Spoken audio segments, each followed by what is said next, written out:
जरिए पर राजा सुता नहीं दे,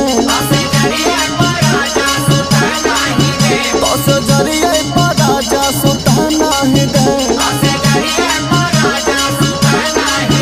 तो सुता नहीं दे, हो सुता नहीं दे, हो सुता नहीं दे, तो से जरिए पर राजा सुता नहीं दे।